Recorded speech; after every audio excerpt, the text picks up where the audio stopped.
Gikan sa 106.7 DYIS FM Radio Ugyon, ari ang Ugyon Balita, impormasyon kag mga pahibalo. Ugyon Balita. Maayong hapon sa tanan. Gikan sa hulot balitaan ka Radyo Ugyon. Yari na Ugyon Balita, Oktubre 20, tuig 2023. Minor de edad patay sa kaso nga leptospirosis. Mga parulado nakadunar ka 61 nga dugo sa duha ka adlaw na bloodletting activity sa Santa Barbara. Santa Barbara BFP nagapanghanda na para sa Fiesta Minatay. Hiring ang BFP Region 6 ka Fire Officer 1. Scouters ka elementary school sa Santa Barbara nagbuylog sa National Scouting Month. Probinsya ka Iloilo nakakuha ka 5-star rating sa electricity conservation.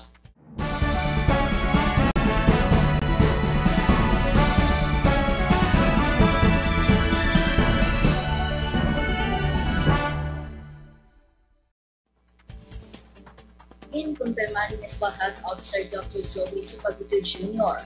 na may nadulaan kakabuhi sang Oktubre 18 sa kaso ng leptospirosis matapos nga ng konduksyon sa Barangay Malawog, Santa Barbara.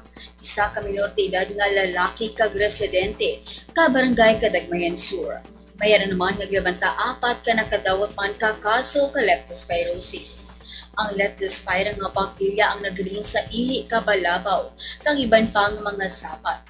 Masami nga nag-impon sa tubig ukon sa lao. Ganigud nga ginadumilian ang pagtubog sa tubig sa tiramnan kag sa tubig baha ilabi na kung may pilas. Kung hindi malikawan nga maglusong mag-usar ka botas, hugasan ka matilong nga tubig kag habon ang mga kahig pagkatapos maglusong. Kikilayo naman magpakonsulta sa doktor kung magtubog sa tiramnan o sa baha, kag kinahanglan ka antibiotic. Minor de edad patay sa kaso ng leptospirosis.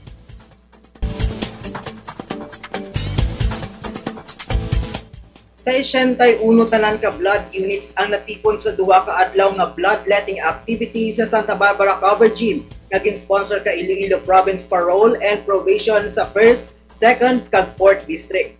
41 ang may dinalag-on nga nakuhaan kadugo Oktubre 19, samtang 17 naman na sang Oktubre 20.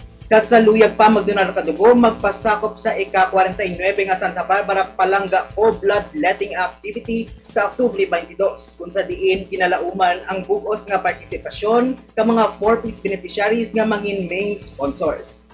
Mga parolado nakadunar ka 61 kadugo sa duha ka adlaw nga bloodletting activity sa Santa Barbara.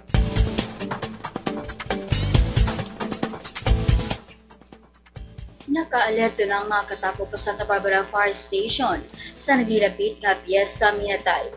Iba duman ang Blue Fire Alert sugod Oktubre 27, 28 kag 29. Samtang Red Fire Alert naman sa 30, 31, Nobyembre 1 kag Nobyembre 2. Kag sino Fire Officer Teresa P. Opera, Municipal Fire Marshal, may marakurida kag may ma-standby sa mga patio na fast kag First Aid Service Team. Subuman pa dahil ng plan kaluluwa 2023 Fire Safety Lecture sa mga kabaranggayan sa Santa Barbara.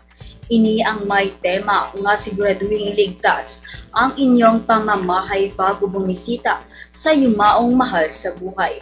Pamatian pa ni SFO 3 Ubera sa interview ni Ugyon Balita. Bulig nga sa malinong nga eleksyon para sa pumunuyo. Then sabay-sabay ni. Oo. Ang plan kaluluwa, kamusta? Plan kaluluwa, oo. Blue alert kami no sa day before gid no 27 28 29 then pagka 31 kadto red alert na kami no ang kampanya ta marikorida naman ang aton nga fire truck the same time mas standby naman kita sa patio no aton nga fast team meaning first aid service team kag padali ng kampanya no nga para sa safety sa Santa Barbara BFP nagapanghanda na para sa Fiesta Minatay. Nagsugod na baton ka application ang Bureau of Fire Protection Region 6 Oktubre 18 sa mga luyag mag-apply bilang Fire Officer 1. Kag ini maglawig tugtog Nobyembre 7. Kwalipikado diri ang may baccalaureate degree o kon graduate ka-4 ka tuig nga kurso kag may eligibility. Sa dugang nga kasayuran, bisitahon ang official Facebook page ka Bureau of Fire Protection Region 6 kag para sa updates ka naka-apply na. Sunod kay Senior Fire Officer 3 Terzo Olvera, Municipal Fire Marshal, sa Hunyo 2, 2024 ang examination. Hiring ang BFP Region 6 ka Fire Officer 1.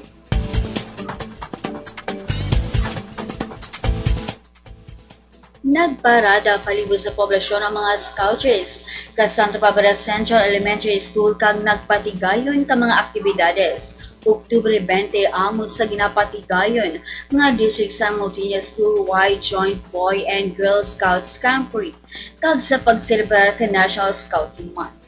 Subuman ang nagkalain-laing elementary school sa Santa Barbara. Scouters ka Elementary School sa Santa Barbara nagpulog sa National Scouting Month.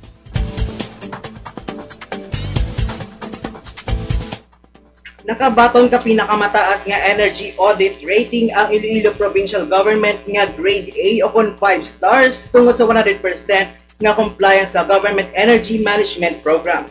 Ang rating ang nagwa matapos ang madamo nga energy audit spot check sa bulan ka Setyembre kag Oktubre subong nga tuig.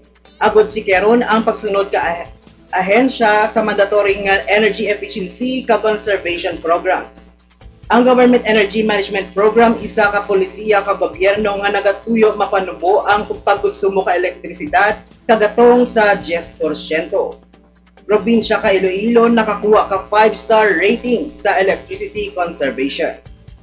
Kag amuyadtong natipon nga balita subong nga adlaw. Tugtugwa sa parang nga oras kag istasyon sa DYIS FM 106.7. Ini si Allyza Cordero. Kag ako si JJ Bordon. Mayong hapon. Inyo nabatian ang mga natipon nga balita, impormasyon kag mga pahibalo. Nagikan sa Ugyon News Center.